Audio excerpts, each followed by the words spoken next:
जय हिंद बच्चों, मैं राम चौधरी स्वागत करता हूं आप सभी का हमारे YouTube channel Rudra physics classes में। आज की इस वीडियो में हम बात करने वाले हैं न्यूक्लियर फोर्सेस, मास डिफेक्ट और बाइंडिंग एनर्जी के बारे में। न्यूक्लियस की बेसिक प्रॉपर्टीज हमने लास्ट वीडियो में पढ़ी थी। आज हम न्यूक्लियस की जो न्यूक्लियर फोर्स है और जो उसकी बाइंडिंग एनर्जी या मास डिफेक्ट उसके बारे में हम बात करेंगे। स्टार्ट करते हैं हम न्यूक्लियर फोर्सेस से। अब देखिए, जब हमने कंपोजिशन ऑफ न्यूक्लियस की बात की थी, तो अगर कंपोजिशन ऑफ न्यूक्लियस को देखें तो हमने न्यूक्लियस के कंपोजिशन में क्या पढ़ा था कि सपोज ये न्यूक्लियस है। इस न्यूक्लियस के अंदर अगर हम बात करते हैं तो इस न्यूक्लियस के अंदर प्रोटॉन भी होते हैं, इस टाइप से प्रोटॉन भी होंगे, और प्रोटॉन के अलावा इस न्यूक्लियस के अंदर न्यूट्रॉन भी होंगे। क्लियर? प्रोटॉन्स भी होते हैं, न्यूट्रॉन्स भी होते हैं। जैसे अगर हम ये बात करते हैं तो ये मान लीजिए ये आपका न्यूट्रॉन है और ये आपका प्रोटॉन है। तो न्यूक्लियस के अंदर न्यूट्रॉन और प्रोटॉन दोनों होते हैं। अगर हम प्रोटॉन्स की बात करें तो आपको मालूम है कि जो प्रोटॉन्स होते हैं वो इलेक्ट्रिकली पॉजिटिव होते हैं, और अगर हम इलेक्ट्रोस्टैटिक्स में थोड़ा सा मूव करते हैं तो इलेक्ट्रोस्टैटिक्स में हमने क्या पढ़ा है कि two same charges will repel each other. Nucleus के अंदर देखिए प्रोटॉन्स होते हैं, न्यूट्रॉन्स न्यूट्रल हैं, प्रोटॉन्स कैसे हैं? पॉजिटिव।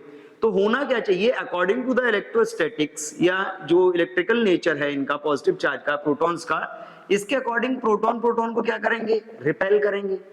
प्रोटॉन प्रोटॉन को रिपेल करेंगे, और साथ ही साथ हमने ये भी देखा हुआ है कि इसके आउटर में क्या होता है, इसके बाहर ऑर्बिट्स होती हैं, और इन ऑर्बिट्स में क्या होते हैं? इन ऑर्बिट्स में इलेक्ट्रॉन जो होते हैं चक्कर लगा रहे होते हैं। इलेक्ट्रॉन निगेटिव है, प्रोटॉन पॉजिटिव है।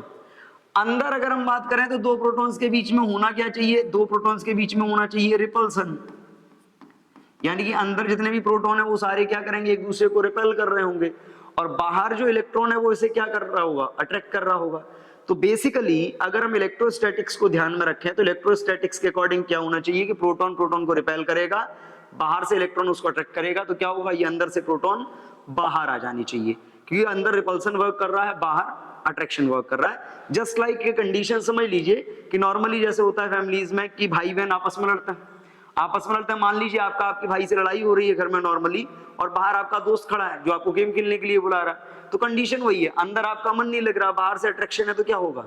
आप बाहर की तरफ जाना चाहेंगे। बट इन रियलिटी ये होता नहीं है। इसके केस में अगर हम बात करें तो इन रियलिटी ये नहीं होता, यानी कि प्रोटॉन बाहर नहीं आता। प्रोटॉन बाहर नहीं आता, इसका मतलब क्या है कि रिपल्सन तो है, रिपल्सन होने के बावजूद भी अगर प्रोटॉन बाहर नहीं आ रहा, इसका मतलब कोई दूसरा फोर्स इस पे वर्क कर रहा है जो इसको बाहर जाने नहीं दे रहा। उसी फोर्स को हम बोलते हैं न्यूक्लियर फोर्स। जैसे हमने बात करी कि आपके दोस्त आपको बाहर बुला रहे हैं, घर में आपकी मान लीजिए मन नहीं लग रहा है, और मान लीजिए आपके पापा प्रेजेंट हैं। पापा प्रेजेंट है तो क्या होगा? आप नॉर्मली नहीं बाहर जा पाएंगे, क्योंकि आपका जो रिपल्सन है, लड़ाई हो रही है, पापा का फोर्स उससे भी ज्यादा स्ट्रॉन्ग है, तो नॉर्मली वो आपको बाहर नहीं जाने देगा। तो ठीक वैसे ही अगर हम इसमें बात करते हैं तो इसमें क्या है कि प्रोटॉन प्रोटॉन को रिपेल कर रहा है, और फिर भी प्रोटॉन बाहर नहीं जा पा रहा। इसका मतलब यहाँ पे एक और फोर्स वर्क कर रहा है, एक अलग टाइप का फोर्स वर्क कर रहा है जो इसको बाहर जाने से रोक रहा है।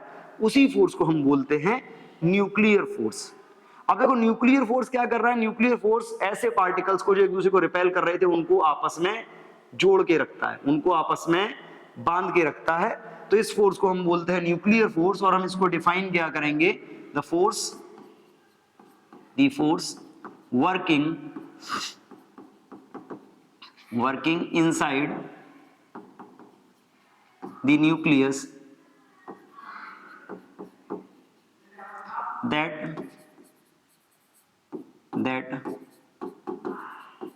wind up the nucleons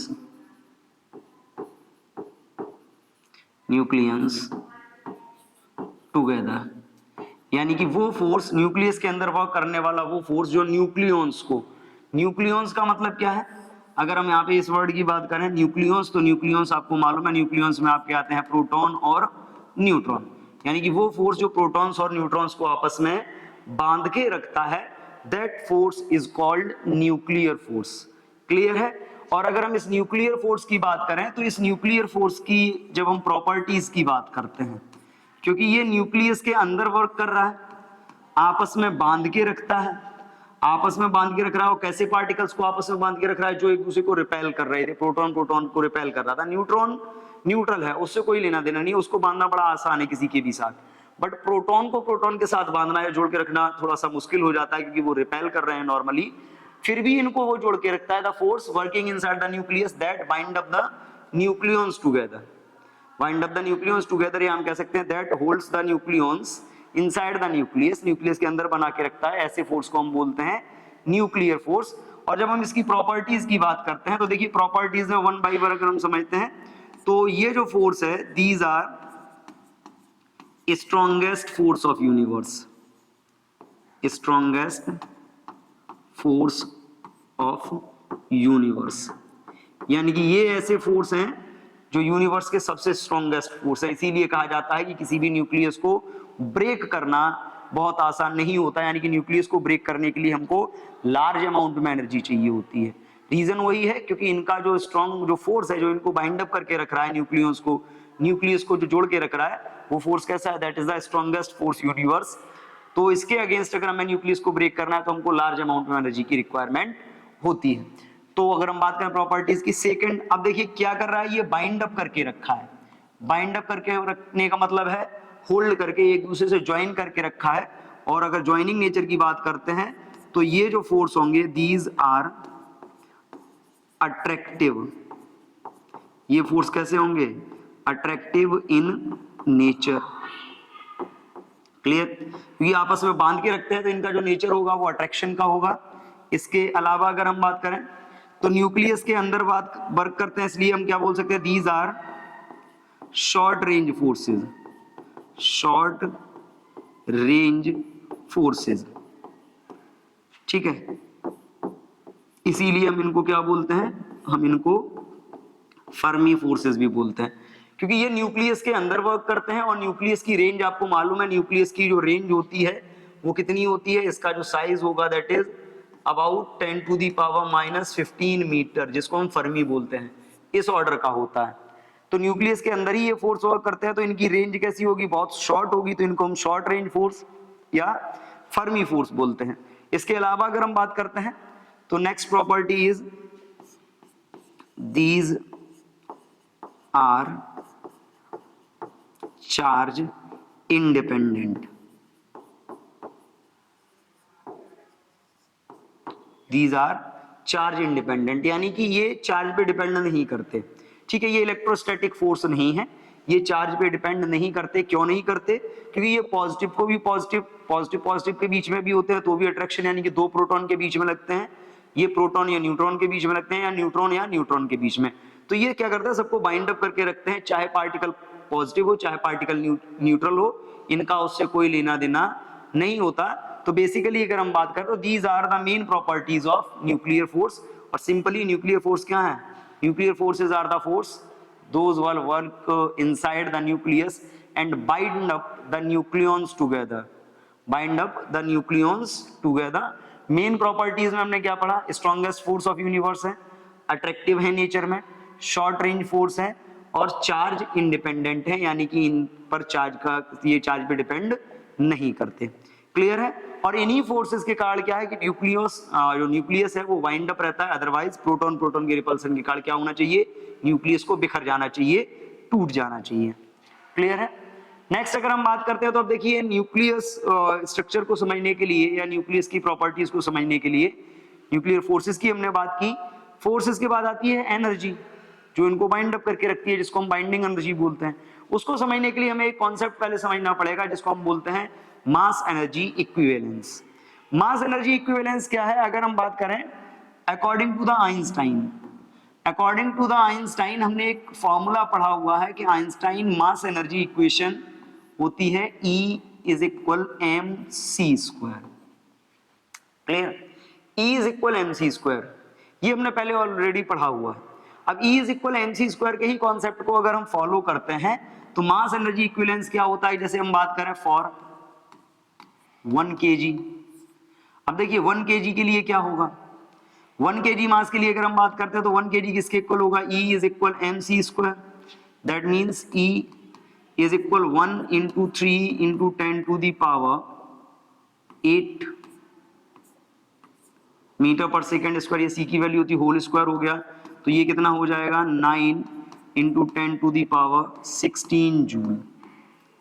तो जो 1 kg मास होता है, तो 1 kg मास की अगर आपसे बात की जाती है, 1 kg मास किसके इक्वल होगा, that is equal to the 9 into 10⁻16 joule. अगर हम इसी फॉर्मूले को फॉलो करते हैं, इसी कॉन्सेप्ट को फॉलो करते हैं, किसके लिए, फॉर 1 ग्राम, अगर हम इसी को 1 ग्राम के लिए बात करें तो देखो 1 ग्राम के लिए सेम कैलकुलेशन रहेगी और हमारा क्या आएगा, 1 ग्राम इज इक्वल किसके आएगा, E is equal 9 into 10⁻13। Calculate करके देख लीजिएगा कि 1 ग्राम में होता है 10⁻³ किलोग्राम्स डिवाइडेड बाई 1000। 1 किलोग्राम में अगर हम 1000 से डिवाइड कर लें तो वो किसके इक्वल हो जाता है, 1 ग्राम के। तो इस हिसाब से अगर हम 1 ग्राम की बात करते हैं तो 1 ग्राम इज इक्वल क्या होगा, 9 इंटू 10⁻13 जूल। बट जब हम बात करते हैं न्यूक्लियस की, तो देखिए न्यूक्लियस में क्या होता है कि इसमें जो मास है आपका, न्यूक्लियस में जो मासेस होते हैं उनकी कैलकुलेशन मोस्टली होती है AMU में, फॉर 1 AMU, यानी कि जिसको हम बोलते हैं 1 यूनिट मास। हमने ये आपको पहले भी बताया है कि एटम, न्यूक्लियस या उसके जो कंपोनेंट्स हैं, जो एलिमेंट्स हैं, उसके पार्टिकल्स हैं, उनका जो मास होता है वो मोस्टली AMU में मेजर करा जाता है।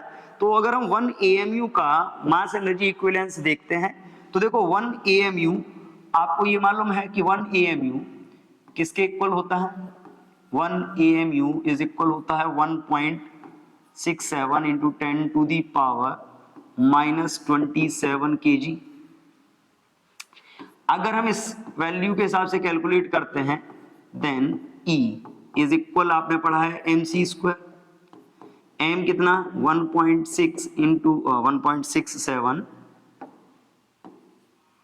Into 10⁻⁻27, clear, into 3 into 10⁻8 whole square, clear.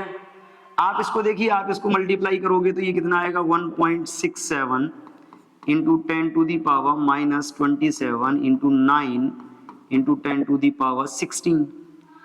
आप मल्टीप्लाई करोगे तो ये आएगा आपका, मल्टीप्लाई करेंगे 3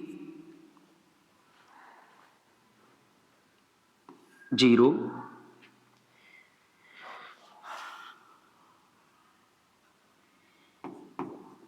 1 5 15.03 इंटू 10⁻⁻11 जूल, क्लियर है। अब यहां पे देखिए, ये जो आपकी एनर्जी आ रही है 1 AMU की, ये 1 AMU की एनर्जी आपकी आ रही है किसके लिए, जूल में। लेकिन हमने पहले भी बोला कि जो एटम है, जो न्यूक्लियस है, उसकी जो एनर्जी है उसका कैलकुलेशन हम इलेक्ट्रॉन वोल्ट में या मिलियन इलेक्ट्रॉन वोल्ट में करेंगे। तो अगर हम इसकी कैलकुलेशन करते हैं किसमें, MEV में, अगर हम इसका कैलकुलेशन MEV में करते हैं तो MEV में कैलकुलेशन करने के लिए क्या हो जाएगा, ये जो आपका E हो जाएगा that is equal 15.03 into 10⁻⁻11 divided by 1.6 into 10⁻⁻13, और ये किस में बदल गया, MEV।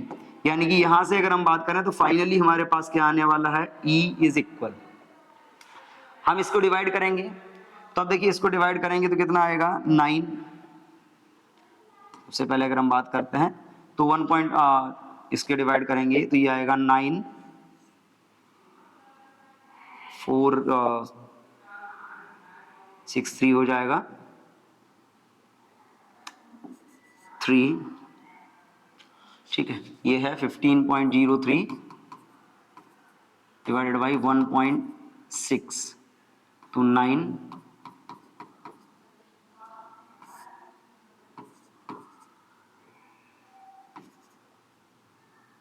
3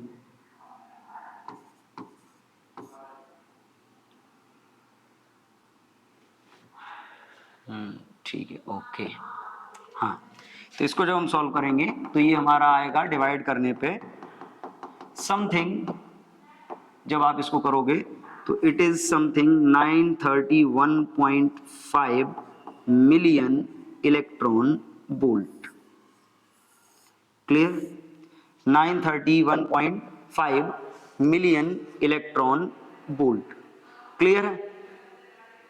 अब यहां पे देखिए 931.5 मिलियन इलेक्ट्रॉन वोल्ट, तो ये जो आपकी वैल्यू आई है ये 1 AMU के लिए आई है। बट कभी कभी क्या होगा कि जब हम कुछ न्यूमेरिकल प्रॉब्लम्स को सॉल्व करेंगे तो कई प्रॉब्लम्स में इसकी जगह 931.5 की जगह हमको 931 से ही कैलकुलेट करना पड़ सकता है, या कभी कभी हमको 932 MeV दिया जा सकता है। बट उसमें कंफ्यूज होने की बात नहीं है, वो जो भी स्केलिंग आपको गिवन होगी हमको उसके हिसाब से कैलकुलेट करना है। बट मास एनर्जी इक्विवेलेंस को कैलकुलेट करने के लिए सिंपल सा फॉर्मूला हम यूज करते हैं, E इज इक्वल mc², जो आइंस्टीन्स मास एनर्जी रिलेशन है उसी के बेस पे हम कैलकुलेशन करेंगे। हम 1 AMU के लिए भी कैलकुलेट किए हैं और 1 ग्राम के लिए, 1 किलोग्राम के लिए।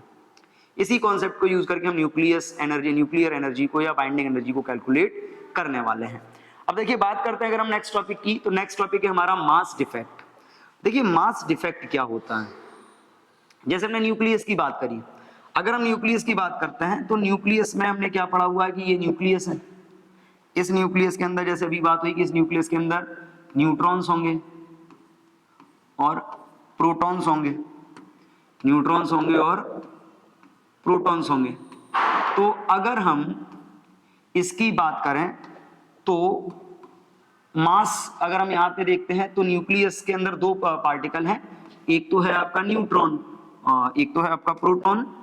ये जो हमने लिया है ये आपका प्रोटॉन है, प्रोटॉन, और ये है आपका न्यूट्रॉन। तो अगर हम यहां से बात करते हैं तो यहां से जो हमारा मास निकल के आता है, कैलकुलेटिव मास अगर हम देखें, कैलकुलेटिव मास या जिसको हम बोलते हैं मास of nucleons, mass of nucleons. Mass of nucleons किसके इक्वल होगा? मास ऑफ न्यूक्लियॉन आपका जो इक्वल होगा वो होगा आपका total mass of proton, total mass of proton plus mass of protons plus mass of neutrons. Simply हम लिखते हैं mass of protons minus mass of neutrons. Clear? अब इसमें देखो मास ऑफ प्रोटॉन और मास ऑफ न्यूट्रॉन, अगर आप इसमें बात करते हो तो प्रोटॉन्स का नंबर इसमें कितना होता है? Z, और न्यूट्रॉन्स का नंबर होता है A माइनस Z, क्योंकि आपको मालूम है जो एलिमेंट है उसको आप क्या लिखते हो? Zx into A। Z इसका एटॉमिक नंबर है और A इसका मास नंबर है। तो इसके बेस पे अगर हम कैलकुलेशन कर रहे हैं तो इसके बेस पे जब हम कैलकुलेशन करते हैं तो ये कितना आएगा? Z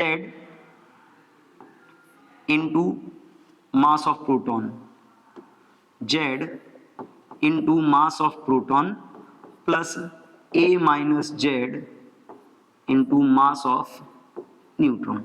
ये मास इसका आना चाहिए according to the calculation. But in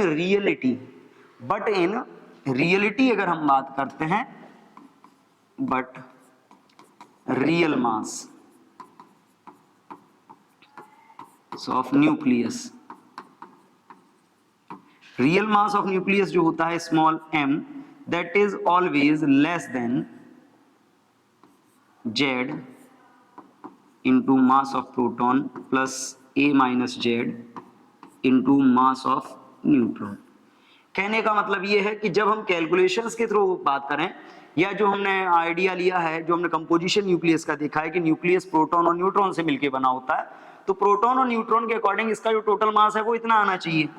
but in reality जो मास हमको मिलता है किसी भी न्यूक्लियस का, that is always less than their calculative mass और the total mass of their nucleons. अब यहाँ पे देखो ये मास का ये जो डिफरेंस है, मास का ये जो डिफरेंस है, इसी डिफरेंस को हम क्या बोलते हैं? This difference of mass, this difference of mass is called mass defect. Defect का मतलब आपको मालूम है, डिफेक्ट का मतलब होता है लॉस। तो यानी कि जब हम बात करते हैं रियल मास की और जो कैलकुलेटिव मास है, जो मास ऑफ न्यूक्लियॉन्स है, उन दोनों में हमेशा डिफरेंस आता है। यही जो डिफरेंस है, यही डिफरेंस होता है मास डिफेक्ट। अब ये मास डिफेक्ट की अगर आप बात कर रहे हो तो मास डिफेक्ट की वैल्यू कितनी होगी, उसकी अगर हम बात करें तो अब यहां पे आप देखो mass defect, mass defect, mass defect का हम कैलकुलेशन कैसे कर सकते हैं, डेल्टा एम क्या होगा, that is equal to the real mass minus mass of nucleons. Clear, real mass minus mass of nucleons की अगर हम बात करते हैं तो डेल्टा एम इज इक्वल क्या होगा, real mass minus Z into mass of proton plus A minus Z into mass of neutron. Clear, ये फॉर्मूला आ गया हमारे पास मास डिफेक्ट का। और एक कॉमन सी बात है कि मास डिफेक्ट क्या है, तो the real mass of any nucleus is always less then the mass total mass of there component. Nucleus का जो टोटल मास होगा, न्यूक्लियस का जो रियल मास होगा वो उसके कंपोनेंट्स के टोटल मास से हमेशा थोड़ा सा कम होता है, इसी डिफरेंस को हम बोलते हैं मास डिफेक्ट। और हमने कैलकुलेट कर लिया, ठीक है। अब अगर मास आपको ग्राम में दिया है तो ग्राम में, एएमयू में दिया है तो एएमयू में, ये तो यूनिट हो जाएगी इसकी। अब बात ये आती है कि ये मास गया कहां, तो सिंपल सी बात ये है कि जैसे अभी हमने पढ़ा न्यूक्लियर फोर्स, न्यूक्लियर फोर्स का मतलब क्या है कि वो फोर्सेस जो न्यूक्लियस के अंदर प्रोटॉन्स और न्यूट्रॉन्स को आपस में जोड़ के रखते हैं। तो जब न्यूक्लियस का फॉर्मेशन होता है, प्रोटॉन और न्यूट्रॉन एक दूसरे से बाइंड अप होते हैं, तो उनको आपस में जोड़ के रखने के लिए या न्यूक्लियर फोर्सेस के लिए हमको एक एनर्जी सोर्स की रिक्वायरमेंट होती है। तो ये जो मास यहाँ पे लॉस होता है, that mass is converted in the form of energy, that energy is called the binding energy. तो यहाँ पे जो मास लॉस होता है वो एनर्जी में कन्वर्ट हो जाता है, और उसी एनर्जी का न्यूक्लियर फोर्स जनरेट होते हैं जो इन सबको आपस में बाइंड अप करके रखते हैं और न्यूक्लियस का फॉर्मेशन होता है। हम उसकी भी आगे बात करेंगे, बट अभी हमने बात की मास इफेक्ट की, तो मास इफेक्ट आ गया हमारा ये। मास इफेक्ट से ही रिलेटेड एक कॉन्सेप्ट आता है जिसको बोला जाता है पैकिंग फ्रैक्शन, क्योंकि न्यूक्लियस के अंदर प्रोटॉन और न्यूट्रॉन के मिलने से न्यूक्लियस बना, यानी कि न्यूक्लियस की पैकिंग हुई। पैकिंग फ्रैक्शन क्या होता है, पैकिंग फ्रैक्शन की अगर हम बात करें तो किसी भी न्यूक्लियस में जो मास डिफेक्ट होता है, मास डिफेक्ट पर न्यूक्लियन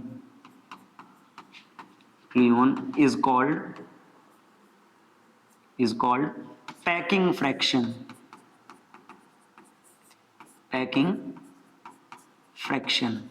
अब एक बहुत कॉमन सी बात समझ लीजिए, जैसे मास डिफेक्ट हुआ, पैकिंग फ्रैक्शन इज इक्वल क्या होता है, delta M by A.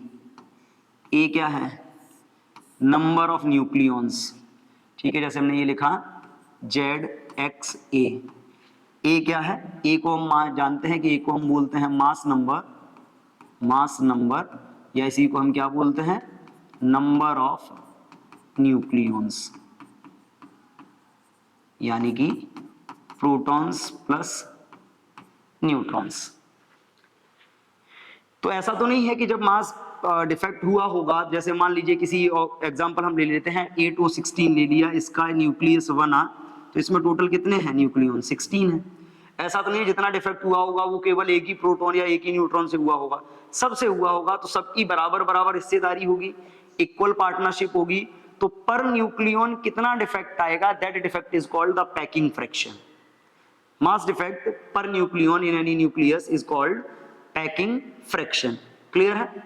Next अगर हम बात करते हैं तो नेक्स्ट टॉपिक है हमारा बाइंडिंग एनर्जी। तो जैसे कि अभी हमने बात की, तो बाइंडिंग एनर्जी क्या होती है, किसी भी न्यूक्लियस के अंदर प्रोटॉन्स और न्यूट्रॉन्स को बाइंड अप करके रखने के लिए मिनिमम जितनी एनर्जी की रिक्वायरमेंट होती है, that is called the binding energy. अब बाइंडिंग एनर्जी का हम कैलकुलेशन कैसे कर सकते हैं, तो एक सिंपल सी बात है, बाइंडिंग एनर्जी ऐसे तो हम नहीं देख सकते। जैसे मैं बात करूं कि ये जो हमारा पेन है इसकी स्ट्रेंथ कितनी है, स्ट्रेंथ का हम पता लगा सकते हैं इसको तोड़ के, यानी कि इसको तोड़ने के लिए हमको जितनी एनर्जी चाहिए, जितना फोर्स चाहिए, दैट इज इट्स स्ट्रेंथ। तो वैसे ही हम बात करते हैं बाइंडिंग एनर्जी की, तो बाइंडिंग एनर्जी को हम डिफाइन क्या करते हैं, energy due to which protons and neutrons, that means the nucleons are bind up together inside the nucleus are called binding energy. Calculate हम इसको कैसे करेंगे, जितनी एनर्जी इनको जोड़ के रखती है उसको हम बाइंडिंग एनर्जी बोलते हैं, बट कैलकुलेट करेंगे हम उनको तोड़ने के तरीके से। तो हम इनको क्या डिफाइन कर सकते हैं, minimum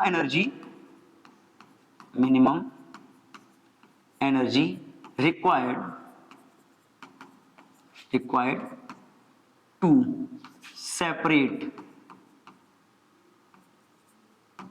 all nucleons,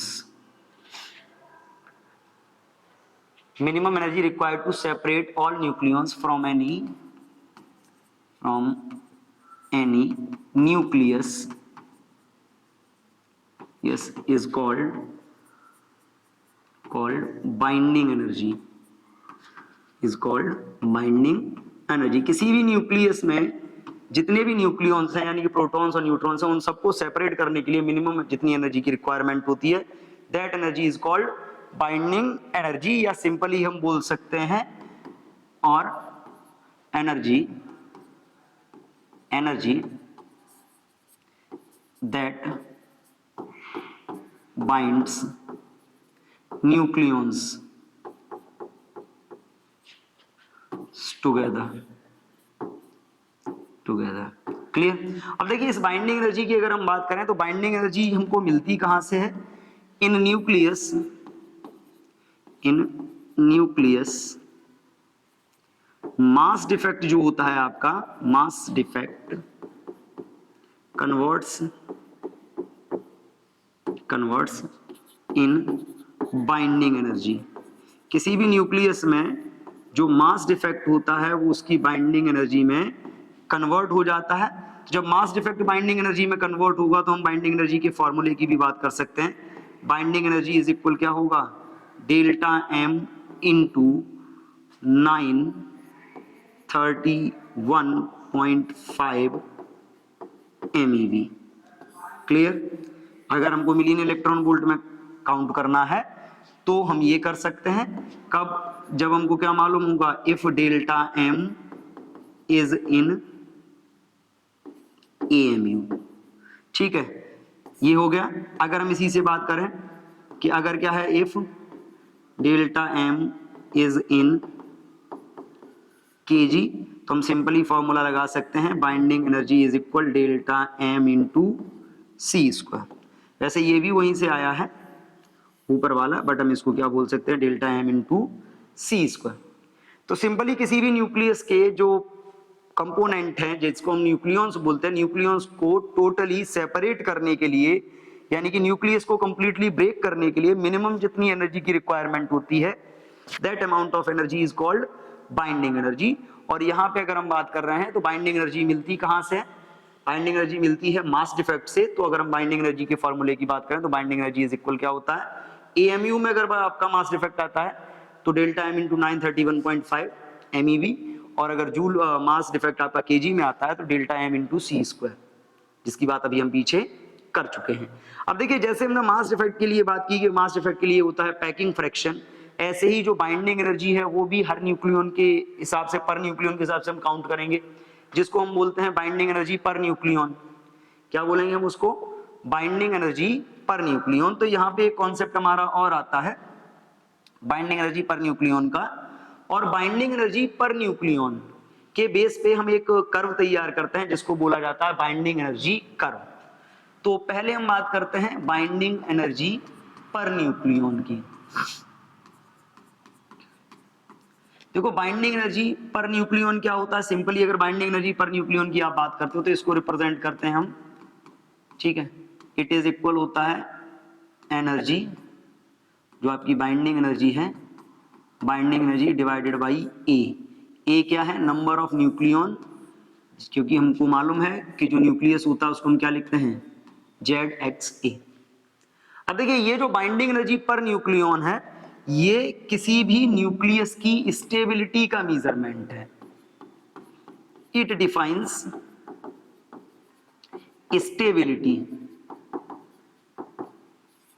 stability of nucleus. किसी भी न्यूक्लियस की आप बात करते हो तो ये हर न्यूक्लियस की स्टेबिलिटी को डिफाइन करता है। बाइंडिंग एनर्जी पर न्यूक्लियन उसकी स्टेबिलिटी का एक मेजरमेंट है।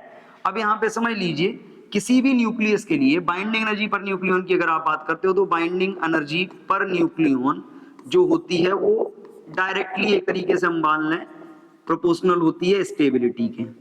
ठीक है, न्यूक्लियस उतना ही ज्यादा स्टेबल होगा जितना ज्यादा उसका बाइंडिंग एनर्जी पर न्यूक्लियन होगा। क्लियर? और बाइंडिंग एनर्जी पर न्यूक्लियन के बेस पे हम स्टेबिलिटी को डिफाइन करें। अगर बाइंडिंग एनर्जी पर न्यूक्लियन कम होता जाएगा तो स्टेबिलिटी कम होगी, ज्यादा होता जाएगा तो स्टेबिलिटी ज्यादा होगी। और जब हम बाइंडिंग एनर्जी पर न्यूक्लियन के बेस पे अलग अलग टाइप के न्यूक्लियस या अलग अलग एलिमेंट्स की बात करते हैं, तो अलग अलग एलिमेंट्स की बाइंडिंग एनर्जी पर न्यूक्लियन के लिए अगर हम एक कर्व बनाएं तो उस कर्व को बोला जाता है बाइंडिंग एनर्जी पर न्यूक्लियन या बाइंडिंग एनर्जी कर्व। और उस बाइंडिंग एनर्जी कर्व में देखिए, ये सामने आपको बाइंडिंग एनर्जी कर्व दिया गया है। इस बाइंडिंग एनर्जी कर्व में कुछ पॉइंट बड़े क्लियरली हमको समझने पड़ेंगे। क्या पॉइंट समझने पड़ेंगे इस बाइंडिंग एनर्जी कर्व में? सबसे पहला कि जो हाईएस्ट बात करते हैं तो highest binding energy per nucleon जो होती है आपकी, highest binding energy per nucleon होती है इज फॉर Fe। वो सबसे ज्यादा होती है आयरन की, Fe56। ठीक है, अगर हम Fe56 की बात करें, Fe56 से ज्यादा, यानी कि Fe56 से ज्यादा मास नंबर होने पे, ये देखिए ये दिया गया है, यहां पे ये दिया गया है आपका Fe56। और जब हम बात करते हैं Fe56 से आगे, तो बाइंडिंग एनर्जी पर न्यूक्लियन अगर हम सिंबॉलिकली देखें तो Fe56, इससे आप आगे जाओगे तो भी डिक्रीज होगी और इससे पीछे आओगे तो भी डिक्रीज होगी। यानी कि सिंपली जो बाइंडिंग एनर्जी पर न्यूक्लियन है वो मैक्सिमम किस पे होती है? Fe56 पे होती है। इसके अलावा अगर हम बात करते हैं तो सेकेंड पॉइंट क्या है? Ongoing above Fe56 binding energy will decrease and the beyond, ये जो आपकी होती है इधर जाके किसकी हो जाती है? For more than, for A is greater than 56 binding energy per nucleon जो आपकी होती है, binding energy per nucleon decreases. Clear? ये डिक्रीज होती है एंड मिनिमम फॉर सबसे कम किसकी होती है? यूरेनियम 238। क्लियर? और अगर हम बात करें इसकी किसके लिए? कम वाले के लिए, तो ये भी हम बात कर लेते हैं। For A is less than 56, इसके लिए भी क्या होता है? Binding energy per nucleon decreases and minimum for 1H2। Condition समझिए, आगे जाओगे तो भी डिक्रीज होगी, पीछे आओगे तो भी डिक्रीज होगी। 56 से ज्यादा पे सबसे कम किसके लिए होती है? यूरेनियम 238 की। और कम होने पे सबसे कम होती है 1H2 की। लेकिन इसके बीच में अगर आप बात करते हो, इसके बीच में एक पॉइंट ऐसा भी आता है, जैसे आपको ये दिए गए हैं, इनमें से आपका 2He4 है,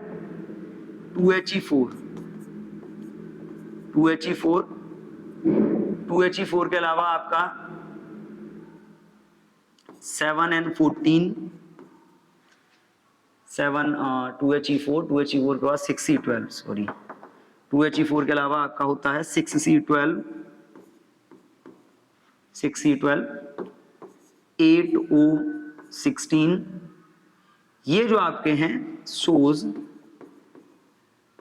shows high binding energy per nucleon from their neighbours.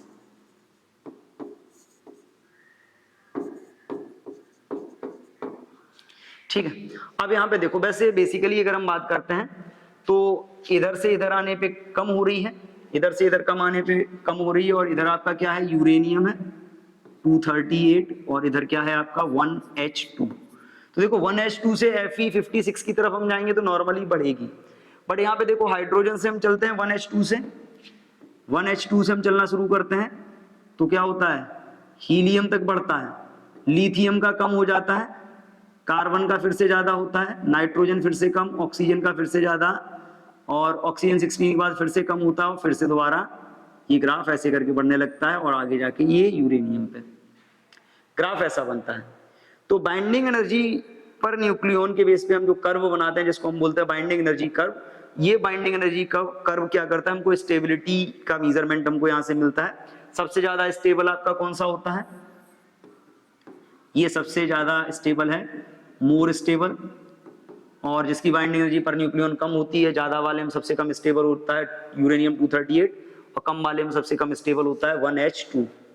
तो ये कॉमन सी बात है, ज्यादा होने पे भी कम होता है, कम होने पे भी कम होता है, बट यहाँ पे 2He4, 6C12 और 8O16 ऐसे होते हैं जो अपने दोनों पड़ोसियों से क्या करते हैं, ज्यादा बाइंडिंग एनर्जी शो करते हैं, दोनों पड़ोसियों से ज्यादा बाइंडिंग एनर्जी शो करते हैं। तो इनके लिए देखिए इनके जो है ग्राफ हैं वो पीक पे हैं।